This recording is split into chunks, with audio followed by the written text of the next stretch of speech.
सदफ आरा। कहाँ से आई है? यही जामिया। अच्छा, अभी तैयारी करने के लिए आपने क्या करा था? मैंने तैयारी करने के लिए कोचिंग ली थी और करंट अफेयर्स ज़्यादा फॉलो करती थी, और जैसे जीएस का पार्ट हो गया और कॉन्स्टिट्यूशंस वगैरह मैंने ज़्यादा अच्छे से पढ़ा था। अभी तो लोगों का कहना है कि हिस्ट्री ज्योग्राफी से क्वेश्चन है, पॉलिटी से कम क्वेश्चन पूछे गए। जी, हिस्ट्री और ज्योग्राफी से ज़्यादा क्वेश्चंस पूछे गए हैं, और एज़ कंपैरिजन जो हमारे लास्ट ईयर प्रीवियस ईयर्स के क्वेश्चन पेपर है उससे ज़्यादा टफ लेवल किया गया। टफ लेवल किया है। कितने क्वेश्चन सोल्व करा आपने? एटलीस्ट मैंने 75 तो करा है। 75 करा। वो कोई ऐसा पोर्शन आप बताओ जो आपको लगा कि टफ है? मुझे रीजनिंग का लगा टफ थोड़ा। रीजनिंग का लास्ट ईयर का क्वेश्चन पेपर आपने सोल्व करा था? जी पूरा करा था मैंने। कितने सालों का? एटलीस्ट 4 से 7 ईयर्स तक मैंने कर लिए थे। अच्छा, 7 ईयर्स का PYQ आपने करा, वो कितना हेल्पफुल रहा एग्जाम हॉल में? बस 2-3 क्वेश्चंस मुझे लगे थे पूछा गया है, वरना ज़्यादा कुछ पैटर्न पे क्वेश्चन नहीं बने थे? नहीं, एज कंपैरिजन मतलब ऐसा नहीं था कि बिल्कुल ही नहीं पूछा था गया था। जैसे लाइक राज्यसभा से कितने members president of India appoint करते हैं, तो ये सब क्वेश्चन था। और जैसे कॉन्स्टिट्यूशन के अकॉर्डिंग हमारे गवर्नमेंट के हेड कौन है, तो ये सब क्वेश्चन पूछे गए थे। अच्छा, जो लोग नेक्स्ट ईयर तैयारी कर रहे हैं उनके लिए आप क्या मैसेज देना चाहेंगे? उनके लिए मैं यही बोलूँगी कि वो लोग करंट अफेयर ज़्यादा फॉलो करें, जैसे योजनाएं वगैरह होती है, स्कीम्स वगैरह। हाँ, स्कीम्स पूछे गए हैं जमा के। वो बहुत ज़्यादा पूछे गए और अलग लेवल पे पूछे गए थे। मतलब वो को रिलेशन मेथड होता है, जीके जीएस से रिलेट करके पूछ देते हैं। हाँ, और जनरल अवेयरनेस इजी था, और मतलब बहुत सारे क्वेश्चंस इजी भी थे और बहुत सारे क्वेश्चंस के लेवल टफ भी थे, लाइक मैथ्स इजी था। चलिए, मैं आशा करता हूँ और दुआ करता हूँ आपका सिलेक्शन। क्या नाम है? मेरा नाम सुहेल अख्तर। किस चीज़ का पेपर देखा रहे हैं? BA political science. इसमें जो क्वेश्चन पूछा जाता है वो उसका बेसिकली क्या एरिया होता है? बेसिकली मेन जो होता है कॉन्स्टिट्यूशन कॉन्स्टिट्यूशन से रिलेटेड पूछा जाता है, और पॉलिटिकल से संबंधित, यानी Indian constitution and political science जो होते हैं। रीजनिंग वाला जो क्वेश्चन था वो टफ था या इजी था आपके हिसाब से? नहीं, रीजनिंग टफ थी। आपने लास्ट ईयर कितने सालों का क्वेश्चन पेपर करा था? मैंने फर्स्ट टाइम एग्ज़ाम दिया है। PYQ यानी पुराने क्वेश्चन पेपर तो आपने सॉल्व करा होगा? जी, पुरानी की है, लेकिन इस बार नया किया है, और मुझे यकीन है कि मैं कितना क्वेश्चन सॉल्व करा है? मैं 82 क्वेश्चन सॉल्व करके। अच्छा, 82 करा है आपने, उसमें से आपको लग रहा है कि आप सेलेक्ट हो जाएंगे? बिल्कुल। अच्छा, जो लोग नेक्स्ट ईयर तैयारी कर रहे हैं उनके लिए आपका क्या मैसेज होगा? उन्हें क्या बताना? मैसेज ये देना चाहूँगा, सबसे पहले आप काम से हार जाएं लेकिन खुद से ना हारें, और एक चीज़ याद रखें, मेरे जुनून का नतीजा यहीं ज़रूर निकलेगा। मुझे यकीन है पानी यहीं से निकलेगा। आप हिम्मत और हौसला रखें, सब बेहतर होएगा। चलिए, मैं दुआ करता हूँ और आपका जो हिम्मत हौसला है वो बना रहे और आपका सिलेक्शन जाए। शुक्रिया, थैंक यू। दीपांकर। कहाँ से आए आप? झारखंड रांची। अच्छा, झारखंड रांची से आ रहे हैं। अभी किस चीज़ का पेपर देके आ रहे हैं आप? अभी पॉलिटिकल साइंस और बैचलर ऑफ आर्ट्स। इसमें कहाँ से क्वेश्चन पूछे जाते हैं? मतलब question mostly general awareness, social awareness से करंट अफेयर रिसेंटली का ज़्यादा पूछा गया था। अच्छा, अभी कोई ऐसा एरिया बताओ जहाँ से ज़्यादा क्वेश्चन पूछा गया हो, एकदम जमा के पूछा गया हो? करंट अफेयर से था। करंट अफेयर से था। हाँ। अच्छा, पॉलिटिकल साइंस वाला जो क्वेश्चन था यानी इंडियन कॉन्स्टिट्यूशन से रिलेटेड, वो कितने क्वेश्चन पूछे गए थे?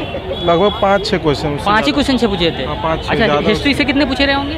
हिस्ट्री से भी वही 2-4, मतलब हिस्ट्री से भी 5-6 मतलब थे। जियोग्राफी से? ज्योग्राफी से भी हाँ, उसी तरह 5-6 थे। हाँ। अच्छा, रीजनिंग और इंग्लिश वाला क्वेश्चन? रीजनिंग और इंग्लिश ठीक था। ठीक था। इंग्लिश में वही आपने तैयारी करने के लिए क्या कुछ करा था? आपका वीडियो कुछ देखे थे, और इसका वीडियो आपका स्टूडेंट हो या कुछ करके आपका है वो देखे थे, और जनरल अवेयरनेस और करंट अफेयर कवर कर रहे थे वैसे ही मोबाइल। कितने क्वेश्चन सोल्व करा था आपने अभी? 60 के आसपास। 60 के आसपास करा था। लास्ट ईयर के कट ऑफ के अकॉर्डिंग सिलेक्शन हो जाएगा आपका? लास्ट ईयर का कट ऑफ अकॉर्डिंग तो नहीं होगा, हाई था। चलिए, जो लोग नेक्स्ट ईयर तैयारी कर रहे हैं उनके लिए क्या मैसेज होगा आपका? उनके लिए मतलब करंट अफेयर जितना डीपली पढ़ सकते हैं उतना पढ़ें। अच्छा, अभी मैं दुआ करता हूँ और आशा करता हूँ कि आपका सिलेक्शन हो जाए। हाँ, thank you. Myself Aryan Khan. कहाँ से आए हो? I am from Kashmir. अच्छा, अभी किस चीज़ का पेपर था? BA Political Science. Question area क्या होता है इसका, कहाँ से पूछे जाते हैं? एक्चुअली जो आज का पेपर आया था तो कंटेम्परेरी आया था, ज़्यादा से ज़्यादा पॉलिटिकल साइंस का टच हमें दिखा ही नहीं, तो जनरल नॉलेज का टच दिखा, वो भी कंटेम्परेरी के साथ। तो पहले ही डिफ्यूज था, बस 3-4 क्वेश्चन, बाकी लैग था पॉलिटिकल साइंस में। ज़्यादा से ज़्यादा क्वेश्चन जनरल नॉलेज से आए थे। वो योजना स्कीम्स के बारे में बताया गया था, और इंग्लिश भी ठीक था, ठीक पेपर, ऑलमोस्ट पेपर ठीक ही था। आपने तैयारी करने के लिए क्या करा था, किस चीज़ को फॉलो करा? Actually I am preparing for UPSC civil service exam, तो मैंने कोई कंटेंट यूज़ नहीं किया, उसी के बेस पे मैंने preparation. PYQ previous year question paper तक के नहीं? हाँ, वो मैंने उनकी क्वेश्चन पेपर एनालिसिस करा था, वो क्वेश्चन जो रिलेटेड होते थे वो भी करा था। कितने सालों का? 5 सालों का। 5 साल का क्वेश्चन पेपर कितना हेल्पफुल रहा है एग्जाम कुछ नहीं रहा है, कुछ नहीं रहा। क्योंकि डिफरेंट था वो जी के जनरल नॉलेज, वो कंटेम सब कुछ चेंज, बस 3 आर्टिकल आया था वाइस प्रेसिडेंट को और कुछ नहीं दिखाया। अच्छा, नेक्स्ट ईयर जो लोग BA programme and political science के लिए तैयारी कर रहे हैं उनके लिए क्या मैसेज होगा, क्या संदेश देंगे? मैं तो पहले उनको ये नहीं देना चाहता हूँ, क्योंकि मैं उनको ये पैगाम देना चाहता हूँ कि वो ना एज अ होल प्रिपेयर करे, वो जनरल नॉलेज भी पढ़े, क्योंकि एग्ज़ाम एक ही एग्ज़ाम नहीं होता, एरिया वास्प होता है एकदम, उसी हिसाब से आप। हाँ, और पहले तो उनको जी के पढ़ना है, मैगजीन आज आते हैं, मैगजीन जैसे हिंदुस्तान टाइम्स आते हैं, कुछ आता तो वो कंटिन्यूसली पढ़ा करे।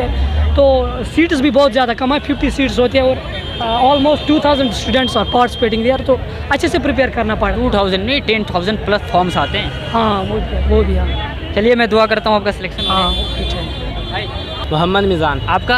अब्दुल समद खान। आपका? सॉरी, अभी किस चीज़ का पेपर दे रहे हैं? अभी तो पॉलिटिकल साइंस का पेपर। अभी पॉलिटिकल साइंस का, दोनों जी, पॉलिटिकल जी, साइंस सेम, का पेपर दे सेम। रहे हैं। अरे इसका क्वेश्चन का जो एरिया होता है, इसमें लोगों का मानना है कि पॉलिटिकल साइंस का पॉलिटी से क्वेश्चन पूछा जाएगा, वैसा कुछ देखने को मिला आपको? पर इस बार बहुत कम था, मतलब इस बार जो आर्ट्स के जो सब्जेक्ट्स होते हैं जैसे ज्योग्राफी हो गया, हिस्ट्री हो गया, इससे क्वेश्चन ज़्यादा थे, पॉलिटिकल साइंस से बहुत कम क्वेश्चन था। अच्छा, आपको क्या लगता है कहाँ से क्वेश्चन ज़्यादा पूछे गए? जनरल अवेयरनेस पार्ट जो था वो थोड़ा हार्ड था इस बार मुझे लगा, और पॉलिटिकल साइंस के क्वेश्चन थे, पॉलिटिकल हिस्ट्री वाले क्वेश्चन थे और प्रेजेंट के भी क्वेश्चन थे, जैसे प्रधानमंत्री वो रिलेशन मेथड लग रहा था इसमें, मतलब जी इसको इससे जी, रिलेट किया जाए। इसमें मुझे मेरे हिसाब से जो देखा जाए कि इंग्लिश पार्ट काफ़ी इजी था, जितना एक्सपेक्टेड किया था उससे इजी था इंग्लिश पार्ट। रीजनिंग पार्ट मुझे रीजनिंग थोड़ी इजी लगती है, इसलिए रीजनिंग भी मुझे कोई ऐसी लगी नहीं। बाकी बच्चे डिस्कस कर रहे थे कि रीजनिंग पार्ट हार्ड रहा, लेकिन मेरे लिए रीजनिंग और इंग्लिश तो मेरे लिए इजी रहा।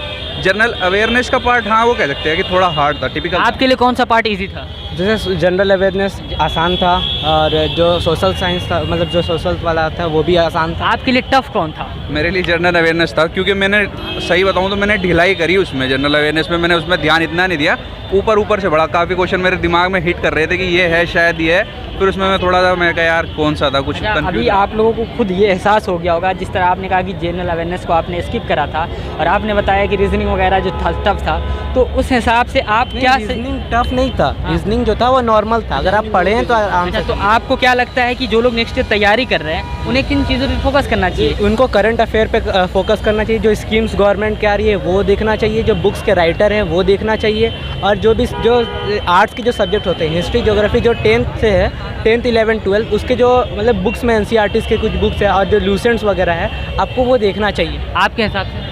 मेरे हिसाब से तो प्रीवियस ईयर क्वेश्चन भी देखने चाहिए, क्योंकि मैंने पढ़े थे, उसमें से भी काफ़ी क्वेश्चन था, कुछ क्वेश्चन काफ़ी तो नहीं कह सकता। और बाकी जो है रीजनिंग रेगुलर करनी चाहिए, रीजनिंग अगर छोड़ोगे तो उसमें हार्ड पड़ेगा, और ये जीके पे मैंने जो ढिलाई करी वो नहीं करनी चाहिए, जीके भी करंट वाली पिछली वाली थोड़ी बहुत ही पढ़नी चाहिए। आपके हिसाब से किन चीज़ों पे फोकस करना चाहिए? हमारे हिसाब से करंट अफेयर्स, जैसे भाई ने बोला, करंट अफेयर्स जामिया में अपडेटेड करंट अफेयर्स ज़्यादातर आता है, और रीजनिंग 25 क्वेश्चन का आता है, 25 नंबर का, और 25 नंबर का एंटोनिम साइनोनिम्स इंग्लिश के पार्ट में से। तो हमें सब चीज़ का फोकस, सब चीज़ हाफ पढ़नी चाहिए। चलिए मैं आशा करता हूँ और दुआ करता हूँ आप लोगों का सिलेक्शन हो जाए। Thank you so much. जी जी, बाकी अल्लाह सबको उसका अजर दे इंशाल्लाह। अभी आप लोग देख रहे थे BA honours political science and BA programme के लिए जो एंट्रेंस हो रहा था, उसमें हम लोग स्टूडेंट रिव्यू कर रहे थे। यहाँ ज़्यादातर बच्चों का मानना था कि करंट अफेयर से ज़्यादा क्वेश्चन आए हैं, उसमें खास तौर से स्कीम्स वगैरह पे फोकस करने के लिए कहा जा रहा था। लेकिन मैं आपको बता दूं कि बीए ऑनर्स पॉलिटिकल साइंस हो या जामिया का कोई भी एंट्रेंस एग्जाम हो, वो अपने पैटर्न को फॉलो करता है। लेकिन ऐसा नहीं है कि नेक्स्ट ईयर स्कीम्स वगैरह से ही क्वेश्चन आएगा, ज़रूरी नहीं है। वो करंट अफेयर आपको अच्छे से कवर करना पड़ेगा, उस करंट अफेयर को भी जीके जीएस से रिलेट करके आपको करना पड़ेगा। अभी कुछ लोगों ने यह भी बताया कि हिस्ट्री से रिलेट करके पॉलिटिकल हिस्ट्री पूछा गया हुआ था, तो वैसे चीज़ों को आप करो, को रिलेटेड मेथड और एलिब्रेशन मेथड जो होता है उसको करो, करंट अफेयर वाला जो पोर्शन है उसको अच्छे से करो, और जो एक रीजनिंग और इंग्लिश के लिए जो एक फॉलो किया जाता है पैटर्न, उसको आप फॉलो करो। Thank you for watching this video.